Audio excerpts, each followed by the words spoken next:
خواتین حضرات، infection control society آپ کی صحت کے بارے میں آپ کی آگاہی کے لیے، آپ کے مسائل کو حل کرنے کے لیے مضامین آپ کی سماعت کے لیے پیش کرتی ہے۔ کڈ سیل کے بارے میں آپ کو بتا رہے تھے، اپینڈیسائٹس کے بارے میں ہم نے آپ کو بتایا۔ دو مضامین آپ کی سماعت کے لیے پیش کیے جا چکے ہیں۔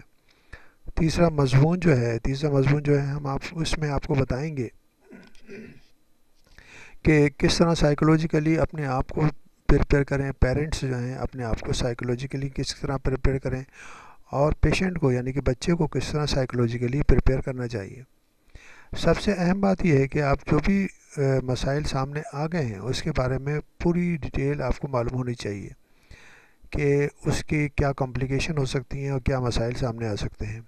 اگر علاج نہ کیا گیا تو کیا ہو سکتا ہے، اور علاج کیا گیا تو کیا ہو سکتا ہے۔ یہ ذہن نشین کر کے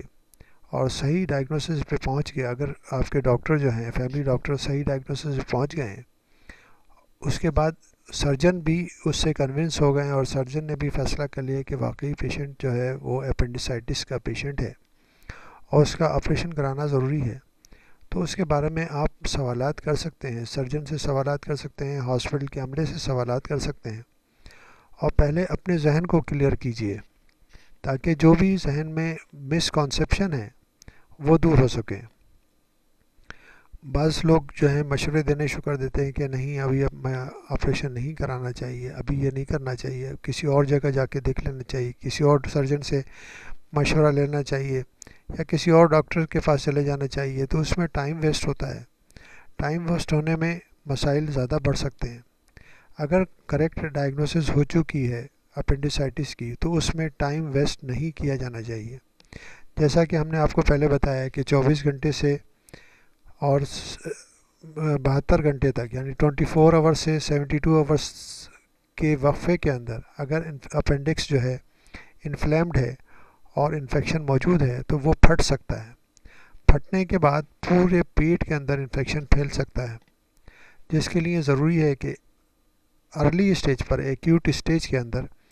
آپریشن کرانا بہت ضروری ہے۔ اس کے علاوہ یہ سب چیزیں جو ہیں، جو پرانے زمانے کی ہارر اسٹوریز ہیں جو کہ گرانڈ پیرنٹس سے آپ نے سنی ہوں گی یا کسی اور حوالے سے سنی ہوں گی، جو لوگ جو ہے دوسرے سناتے ہیں،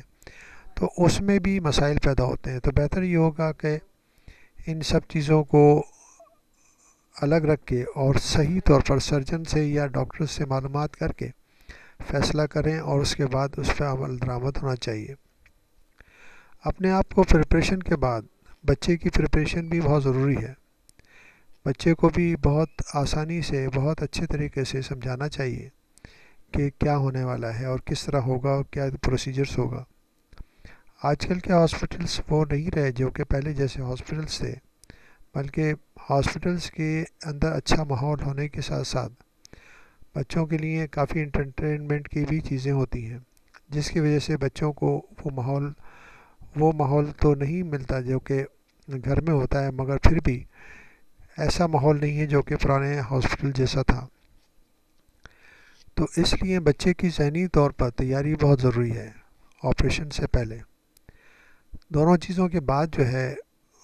جس دن آپریشن کا دن ہو اس روز سویرے ہاسپٹل پہنچیں اور بہتر طریقے سے ہاسپٹل کے عملے سے آپریشن کرنے کے بعد جو بھی پروسیجرز ہوتے ہیں اس کو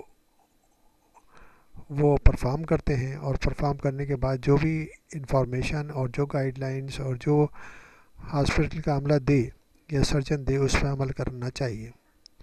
تو اس طرح آپ اپنے مسائل کو حل کر سکتے ہیں، اور جو بھی مسائل آئے ہیں اپینڈیسائٹس کی وجہ سے وہ پوری طرح کور ہو سکتے ہیں۔